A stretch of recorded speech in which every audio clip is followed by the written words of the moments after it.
राजीव भाई, कल आपने बताया था सुबह उठते ही पानी पीना चाहिए, लेकिन जैन धर्म में ये बताते हैं कम से कम 48 मिनट बाद में कुछ भी लेना चाहिए। बिल्कुल ठीक है। जो जैन दर्शन में 48 मिनट का नियम है ना, सूर्योदय होने के 48 मिनट के बाद, वो बिल्कुल नियम सही है, पक्का है।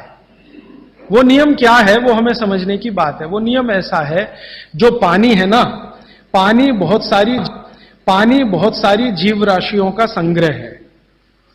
अब ये थोड़ी सूक्ष्म की बात है, मैं जाना नहीं चाहता था लेकिन सवाल पूछ लिया इसलिए कह रहा हूं। पानी जो है सूक्ष्म जीव राशियों का संग्रह है।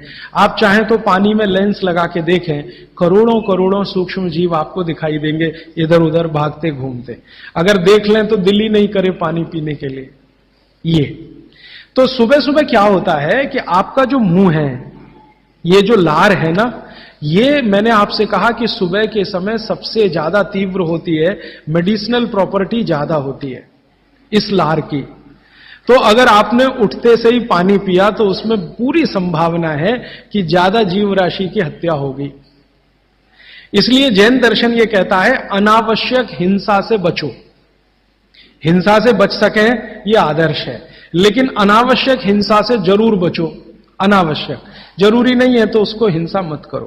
तो अनावश्यक हिंसा से बचने के लिए जैन शास्त्रों ने, जैन आचार्यों ने यह कह दिया जी 48 मिनट के बाद पियो। ये 48 मिनट में क्या हो जाता है, 48 मिनट में आपके मुंह की जो लार है ना, इसकी जो क्षारीयता है ये कम हो जाती है, बहुत कम हो जाती है, बहुत तेजी से कम होती है। और इसकी क्षारीयता कम हुई, एल्केलिनिटी जिसको आप कहेंगे अंग्रेजी में, तो जीव राशि के मरने की संभावना उतनी कम हो जाती है। तो फालतू हिंसा से बचने के लिए जैन दर्शन ने यह कहा कि नवकार्षी एक शब्द इस्तेमाल करते हैं ना, हाँ, तो ये उसके साथ उन्होंने जोड़ा। वो 48 मिनट का कैलकुलेशन बागभट्ट जी का भी है।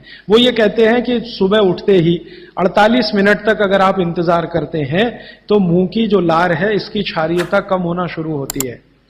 तो उठते ही पानी पीने में अगर आप जैन दर्शन पालन करते हैं तो 48 मिनट ध्यान रखो, और अगर आप जैन दर्शन पालन नहीं कर रहे हैं तो आपके लिए शायद हिंसा का उतना महत्व नहीं है, लेकिन करें तो आपके लिए भी अच्छा है। तो आप बोलेंगे जी 48 मिनट तक क्या करें, बैठे रहे? तो भगवान का नाम ले लो,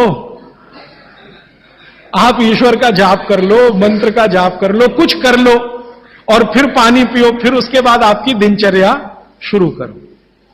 ये बीच का रास्ता मैंने बताया।